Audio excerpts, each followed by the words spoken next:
Taste the Daily.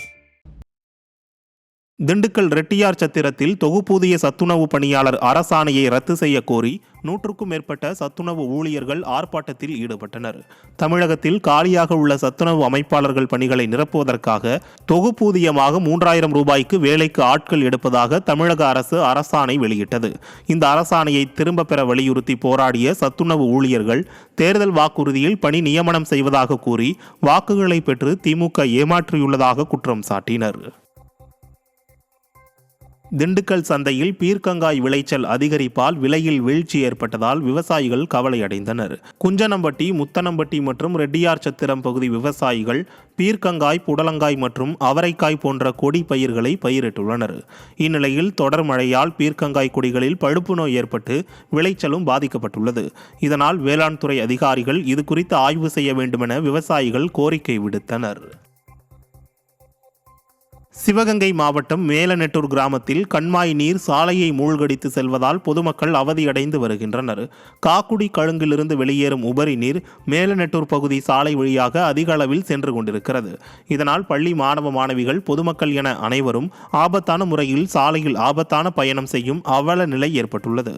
இப்பகுதியில் பாலம் கட்டித்தருமாறு பலமுறை கோரிக்கை விடுத்தும் மாவட்ட நிர்வாகம் செவி சாய்க்கவில்லை என பொதுமக்கள் குற்றம் சாட்டுகின்றனர்.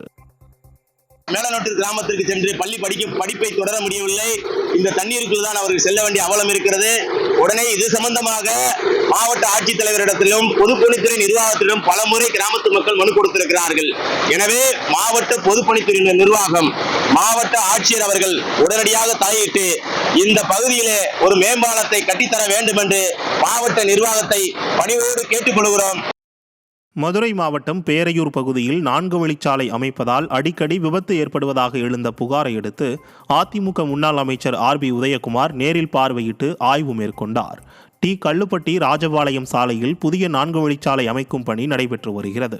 இப்பகுதியில் சர்வீஸ் சாலைகள் அமைக்காததால் அடிக்கடி விபத்துக்கள் ஏற்படுவதாக புகார் எழுந்தது. இதையடுத்து அப்பகுதியை அதிமுக முன்னாள் அமைச்சரும் சட்டமன்ற எதிர்க்கட்சி துணைத் தலைவருமான RB உதயகுமார் ஆய்வு மேற்கொண்டு சர்வீஸ் சாலை அமைக்க நடவடிக்கை எடுக்கப்படும் என பொதுமக்களிடம் உறுதியளித்தார். திருவண்ணாமலை மாவட்டம் வந்தவாசி அடுத்த ஏம்பலம் கிராமத்தில் பெய்த தொடர் மழை காரணமாக மழைநீர் தேங்கியிருப்பதால் இருளரின மக்கள் அவதிக்குள்ளாகியுள்ளனர். ஏம்பலம் கிராமத்தில் இருந்து மீசைநல்லூர் கிராமத்திற்கு செல்லும் சாலை அருகே வசித்து வரும் இருளரின மக்களின் குழந்தைகள் பள்ளிக்கு செல்ல முடியாமல் தவித்து வருகின்றனர்.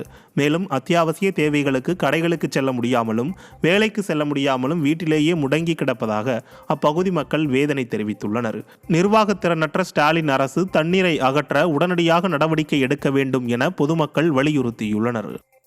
மதுரையில் சாலையில் சுற்றித் திரிந்த மாடு மூதாட்டியை முட்டி தூக்கி வீசும் CCTV காட்சிகள் வெளியாகி அதிர்ச்சியை ஏற்படுத்தியுள்ளது.